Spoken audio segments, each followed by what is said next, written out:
আয়াত ১০৬ من كفر بالله من بعد إيمانه إلا من أكره وقلبه مطمئن بالإيمان ولكن من شرح بالكفر صدرا فعليهم غضب من الله ولهم عذاب عظيم অনুবাদ কেউ তার ঈমান আনার পর আল্লাহর সাথে কুফরি করলে এবং কুফরির জন্য হৃদয় উন্মুক্ত রাখলে তার উপর আপতিত হবে আল্লাহর গজব এবং তার জন্য রয়েছে মহাশাস্তি তবে তার জন্য নয় যাকে কুফরির জন্য বাধ্য কিন্তু তার চিত্ত ঈমানে অবিচলিত তাফসীর দুনিয়া ও আখেরাতে উভয় স্থানেই মুরতাদের জন্য রয়েছে শাস্তি মুরতাদ আখেরাতে চিরস্থায়ী জাহান্নামে যাবে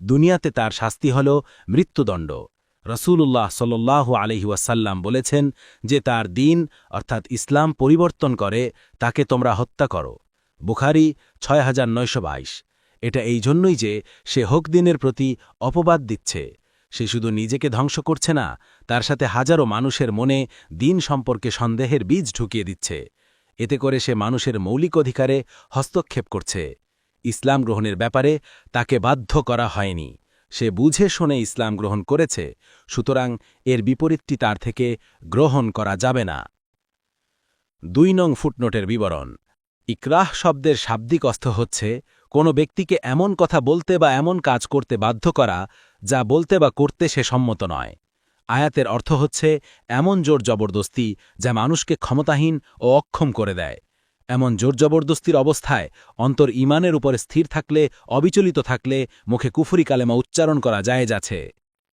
৩ নং ফুটনোটের বিবরণ এই আয়াত থেকে প্রমাণিত হয় যে ব্যক্তিকে হত্যার হুমকি দিয়ে কুফরি কালাম উচ্চারণ করতে বাধ্য করা হয় যদি প্রবল বিশ্বাস থাকে যে হুমকিদাতা তা কার্যে পরিণত করার পূর্ণ ক্ষমতা রাখে তবে এমন জোর জবরদস্তির ক্ষেত্রে সে যদি মুখে কুফরি কালেমা উচ্চারণ করে তবে তাতে কোনো গুনাহ নেই এবং তার স্ত্রী তার জন্য হারাম হবে না তবে শর্ত এই যে তার অন্তর ঈমানে অটল থাকতে হবে এবং কুফরি কালেমাকে মিথ্যা ও মন্দ বলে বিশ্বাস করতে হবে আলোচ্য আয়াতটি কতিপয় সাহাবী সম্পর্কে নাজিল হয় যাদেরকে মুশরিকরা গ্রেফতার করেছিল এবং হত্যার হুমকি দিয়ে কুফরি অবলম্বন করতে বলেছিল যারা গ্রেফতার হয়েছিলেন তারা হলেন আম্মার তদীয় পিতা ইয়াসির মাতা সুমাইয়া সুহাইব বেলাল এবং খব্বাব রাদিয়াল্লাহু আনহুম তাদের মধ্যে ইয়াসির ও তার স্ত্রী সুমাইয়া কুফরি কালেমা উচ্চারণ করতে সম্পূর্ণ অস্বীকার করেন ইয়াসিরকে হত্যা করা হয় এবং সুমাইয়াকে 2 উটের মাঝখানে বেঁধে উর্দুটিকে 2 দিকে হাঁকিয়ে দেওয়া হয় ফলে তিনি দ্বিখণ্ডিত হয়ে শাহীদ হন এই 2 জন মহাত্মাই ইসলামের জন্য সর্বপ্রথম শাহাদত বরণ করেন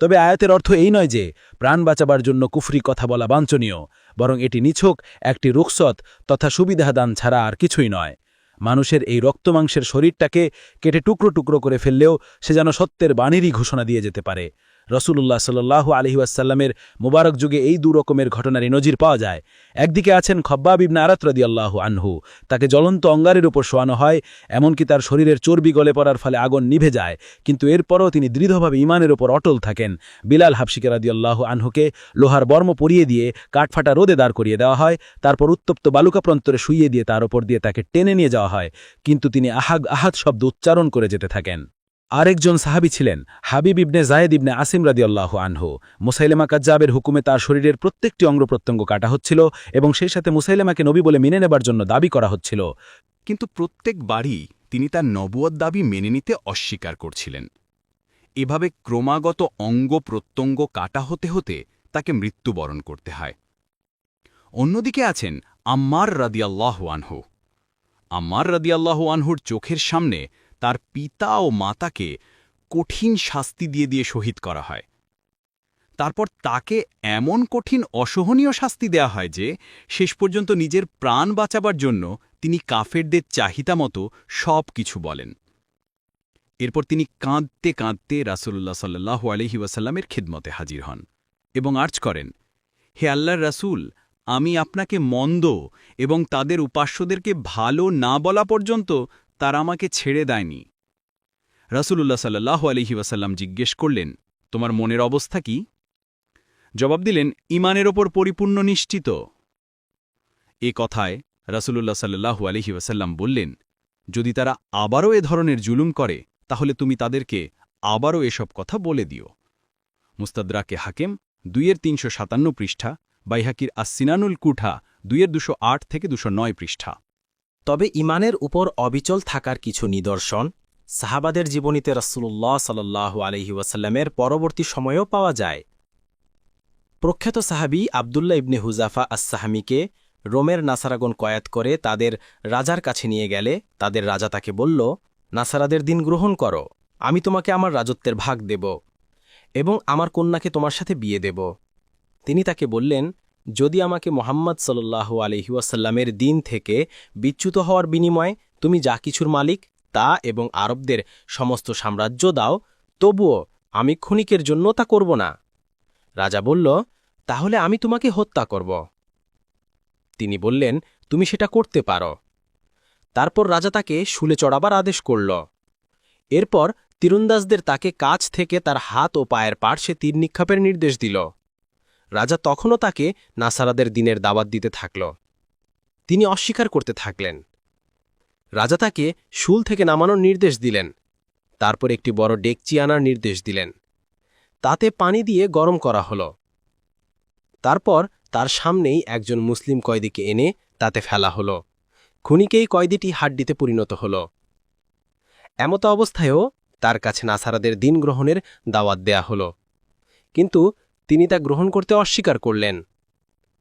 তখন তাকে এই ডেকচির মধ্যে নিক্ষেপ করার নির্দেশ দেয়া হল।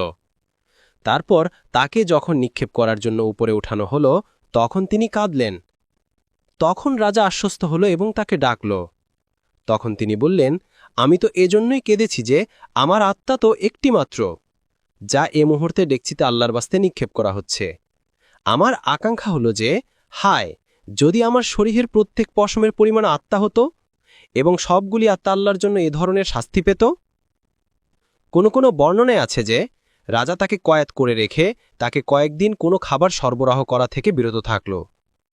তারপর তাকে মদ এবং শূকরের গোস্ত দেয়া হল, কিন্তু তিনি এর কাছেও ঘেঁষলেন না। তখন রাজা তাকে ডেকে বলল, তোমাকে খেতে বারণ করেছে কিসে? তিনি তখন বললেন, যদিও আমার জন্য এ অবস্থায় এ দুটো বস্তু খাওয়া বৈধ, তবুও আমি তোমাকে আমার বিপদগ্রস্ততা থেকে খুশি হতে দিতে পারি না। তখন রাজা তাকে বলল, তাহলে তুমি আমার মাথায় চুমু খাও, আমি তোমাকে ছেড়ে দেব। তিনি বললেন, আমার সাথী সমস্ত মুসলিম কয়েদিকেও ছেড়ে দেবে? রাজা বলল, হ্যাঁ। তখন তিনি রাজার মাথায় চুম্বন করলেন। রাজা তাকে ছেড়ে দিল এবং তার সাথের সমস্ত মুসলিম কয়েদিকেও ছেড়ে দিল। তারপর যখন তিনি ওমর ইবনে খাত্তাব রাদিয়াল্লাহু আনহুর কাছে ফিরে আসলেন, তখন ওমর রাদিয়াল্লাহু আনহু বললেন, প্রত্যেক মুসলিমের উচিত আবদুল্লাহ ইবনে হুযাফার মাথায় চুম্মু খাওয়া, আর সেটা আমার দ্বারাই শুরু হোক। এ কথা বলে তিনি দাঁড়ালেন এবং আবদুল্লাহ ইবনে হুযাফার মাথায় চুম্মু খেলেন রাদিয়াল্লাহু আনহুম আমার দাহুম। ইবনে কাসির।